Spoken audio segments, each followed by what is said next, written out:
وقت بھی یاد کرنے کے لائق ہے جب تم لوگ دور بھاگے جاتے تھے اور کسی کو پیچھے پھر کر نہیں دیکھتے تھے، اور رسول اللہ صلی اللہ علیہ وآلہ وسلم تم کو تمہارے پیچھے کھڑے بلا رہے تھے، تو اللہ نے تم کو غم پر غم پہنچایا تاکہ جو چیز تمہارے ہاتھ سے جاتی رہی یا جو مصیبت تم پر واقع ہوئی ہے اس سے تم غمگین نہ ہو، اور اللہ تمہارے سب اعمال سے خبردار ہے۔ پھر اللہ نے اس پریشانی کے بعد تم پر تسلی نازل فرمائی، یعنی نیند، کہ تم میں سے ایک جماعت پر طاری ہو گئی، اور کچھ لوگ جن کو جان کے لالے پڑ رہے تھے اللہ کے بارے میں ناحق ایام کفر کے سے گمان کرتے تھے، اور کہتے تھے بھلا ہمارے اختیار کی کچھ بات ہے؟ تم کہہ دو کہ بے شک سب باتیں اللہ ہی کے اختیار میں ہیں۔ یہ لوگ بہت سی باتیں دلوں میں مخفی رکھتے ہیں جو تم پر ظاہر نہیں کرتے تھے، کہتے تھے کہ ہمارے بس کی بات ہوتی تو ہم یہاں قتل ہی نہ کیے جاتے۔ کہہ دو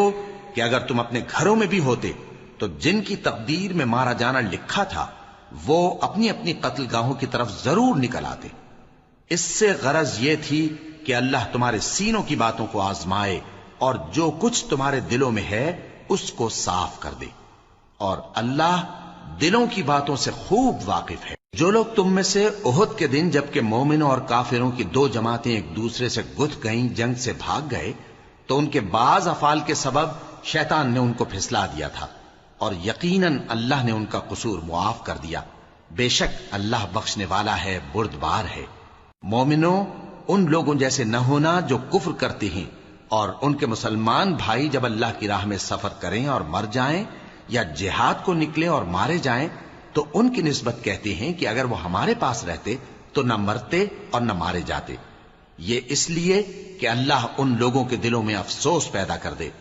اور زندگی اور موت تو اللہ ہی دیتا ہے، اور اللہ تمہارے سب کاموں کو دیکھ رہا ہے۔ اور اگر تم اللہ کے راستے میں مارے جاؤ یا مر جاؤ تو جو مال و متاع لوگ جمع کرتے ہیں اس سے اللہ کی بخشش اور رحمت کہیں بہتر ہے، اور اگر تم مر جاؤ یا مارے جاؤ تو اللہ کے حضور میں ضرور اکٹھے کیے جاؤ گے۔ پھر اے نبی، اللہ کی مہربانی سے تم ان لوگوں کے لیے نرم مزاج واقع ہوئے ہو، اور اگر تم بدخو اور سخت دل ہوتے تو یہ تمہارے پاس سے بھاگ کھڑے ہوتے، سو ان کو معاف کر دو اور ان کے لیے اللہ سے مغفرت مانگو، اور اپنے کاموں میں ان سے مشورت لیا کرو، اور جب کسی کام کا پختہ ارادہ کر لو تو اللہ پر بھروسہ رکھو، بے شک اللہ بھروسہ رکھنے والوں کو دوست رکھتا ہے۔ اگر اللہ تمہارا مددگار ہے تو تم پر کوئی غالب نہیں آ سکتا، اور اگر وہ تمہیں چھوڑ دے تو پھر کون ہے اس کے بعد تمہاری مدد کرے؟ اور مومنوں کو تو چاہیے کہ اللہ ہی پر بھروسہ رکھیں، اور کبھی نہیں ہو سکتا کہ کوئی پیغمبر خیانت کرے، اور خیانت کرنے والوں کو قیامت کے دن خیانت کی ہوئی چیز اللہ کے روبرو لا حاضر کرنی ہوگی، پھر ہر شخص کو اس کے اعمال کا پورا پورا بدلہ دیا جائے گا، اور ان کے ساتھ بے انصافی نہیں کی جائے گی۔ بھلا جو شخص اللہ کی خوشنودی کا تابع ہو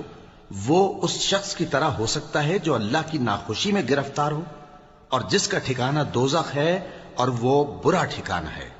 سب لوگوں کے اللہ کے ہاں مختلف درجے ہیں، اور اللہ ان کے سب اعمال دیکھ رہا ہے۔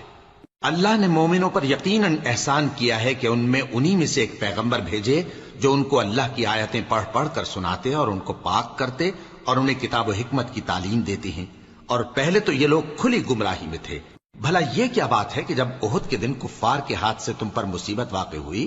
حالانکہ جنگ بدر میں اس سے دگنی مصیبت تمہارے ہاتھ سے ان پر پڑ چکی ہے، تو تم کہنے لگے کہ یہ آفت ہم پر کہاں سے آ پڑی؟ کہہ دو کہ یہ تمہاری ہی شامت اعمال ہے کہ تم نے پیغمبر کے حکم کے خلاف کیا، بے شک اللہ ہر چیز پر قادر ہے۔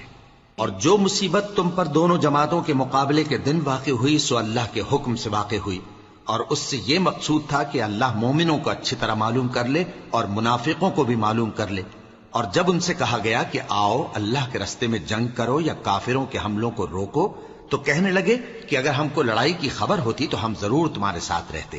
یہ اس دن ایمان کی نسبت کفر سے زیادہ قریب تھے، منہ سے وہ باتیں کہتے ہیں جو ان کے دل میں نہیں ہیں، اور جو کچھ یہ چھپاتے ہیں اللہ اس سے خوب واقف ہے۔ یہ خود تو جنگ سے بچ کر بیٹھ ہی رہے تھے، مگر جنہوں نے اللہ کی راہ میں جانیں قربان کر دیں اپنے ان بھائیوں کے بارے میں بھی کہتے ہیں کہ اگر ہمارا کہا مانتے تو قتل نہ ہوتے۔ کہہ دو کہ اگر سچے ہو تو اپنے اوپر سے موت کو ٹال دینا، جو لوگ اللہ کی راہ میں مارے گئے ان کو مرے ہوئے نہ سمجھنا، وہ مرے ہوئے نہیں ہیں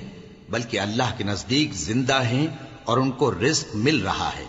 جو کچھ اللہ نے ان کو اپنے فضل سے بخش رکھا ہے اس میں خوش ہیں، اور جو لوگ ان کے پیچھے رہ گئے اور شہید ہو کر ان میں شامل نہیں ہو سکے ان کی نسبت خوشیاں منا رہے ہیں کہ قیامت کے دن ان کو بھی نہ کچھ خوف ہوگا اور نہ وہ غمناک ہوں گے، اور اللہ کے انعامات اور فضل سے خوش ہو رہے ہیں، اور اس سے کہ اللہ مومنوں کا اجر ضائع نہیں کرتا جنہوں نے باوجود زخم کھانے کے اللہ اور رسول کے حکم کو قبول کیا۔ جو لوگ ان میں نیکوکار اور پرہیزگار ہیں ان کے لیے بڑا ثواب ہے۔ جب ان سے لوگوں نے آ کر بیان کیا کہ کفار نے تمہارے مقابلے کے لیے لشکر کثیر جمع کیا ہے تو ان سے ڈرو،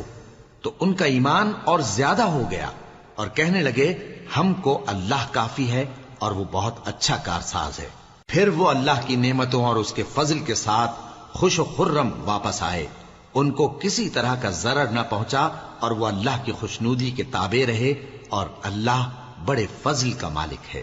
یہ خوف دلانے والا تو شیطان ہے جو اپنے دوستوں سے ڈراتا ہے، تو اگر تم مومن ہو تو ان سے مت ڈرنا اور مجھ ہی سے ڈرتے رہنا، اور جو لوگ کفر میں جلدی کرتے ہیں ان کی وجہ سے غمگین نہ ہونا، یہ اللہ کا کچھ نقصان نہیں کر سکتے۔ اللہ چاہتا ہے کہ آخرت میں ان کو کچھ حصہ نہ دے، اور ان کے لیے بڑا عذاب تیار ہے۔ جن لوگوں نے ایمان کے بدلے کفر خریدا وہ اللہ کا کچھ نہیں بگاڑ سکتے، اور ان کو دکھ دینے والا عذاب ہوگا۔ اور کافر لوگ یہ نہ خیال کریں کہ ہم جو ان کو مہلت دیے جاتے ہیں تو یہ ان کے حق میں اچھا ہے، نہیں، بلکہ ہم ان کو اس لیے مہلت دیتے ہیں کہ اور گناہ کر لیں،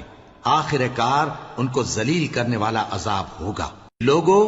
جب تک اللہ ناپاک کو پاک سے الگ نہ کر دے گا مومنوں کو اس حال میں جس میں تم ہو ہرگز نہیں رہنے دے گا،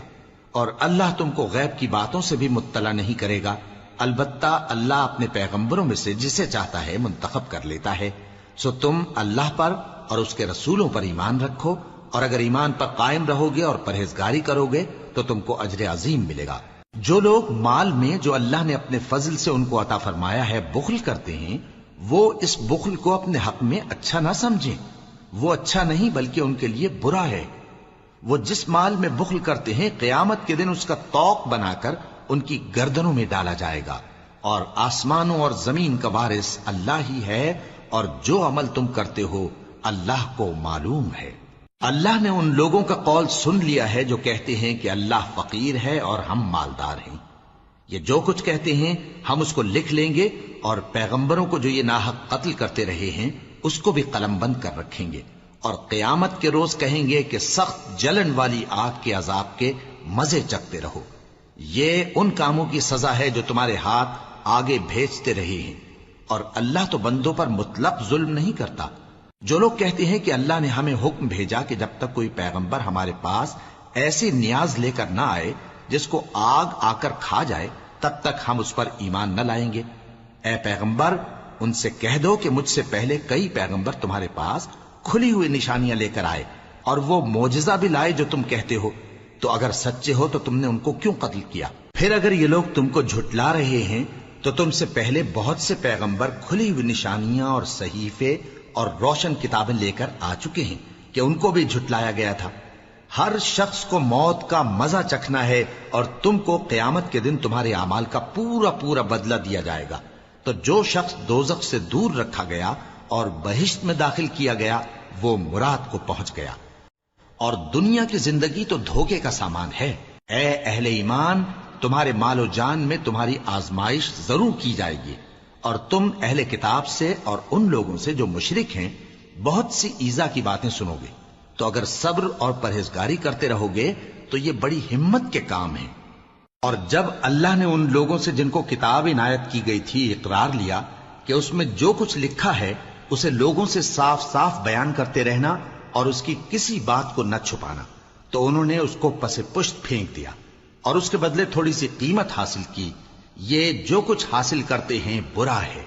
جو لوگ اپنے کیے ہوئے کاموں سے خوش ہوتے ہیں اور وہ کام جو کرتے نہیں ان کے لیے چاہتے ہیں کہ ان کی تعریف کی جائے، ان کی نسبت خیال نہ کرنا کہ وہ عذاب سے چھٹکارا پائیں گے،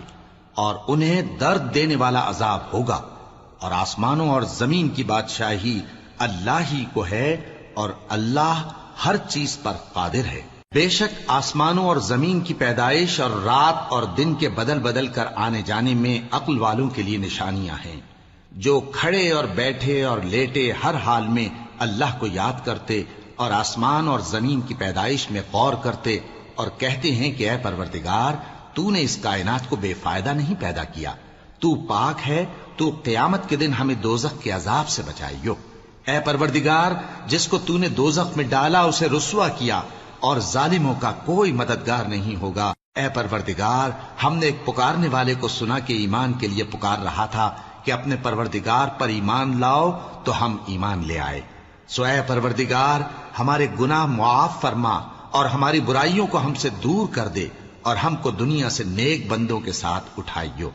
اے پروردگار، تو نے جن جن چیزوں کے ہم سے اپنے پیغمبروں کے واسطے سے وعدے کیے ہیں وہ ہمیں عطا فرما، اور قیامت کے دن ہمیں رسوا نہ کیجیو۔ کچھ شک نہیں کہ تو خلاف وعدہ نہیں کرے گا۔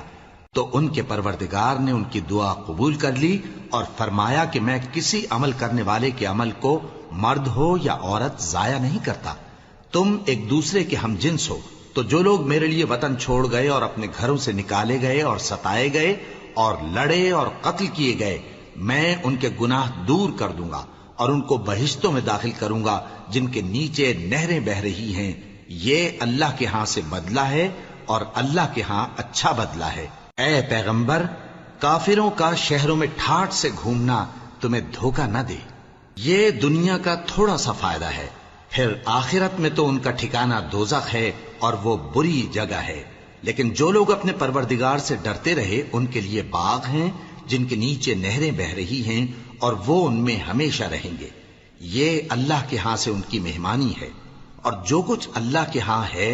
وہ نیکوکاروں کے لیے بہت اچھا ہے۔ اور بعض اہل کتاب ایسے بھی ہیں جو اللہ پر اور اس کتاب پر جو تم پر نازل ہوئی اور اس پر جو ان پر نازل ہوئی ایمان رکھتے ہیں، اور اللہ کے آگے عاجزی کرتے ہیں، اور اللہ کی آیتوں کے بدلے تھوڑی سی قیمت نہیں لیتے۔ یہی لوگ ہیں جن کا صلہ ان کے پروردگار کے ہاں تیار ہے،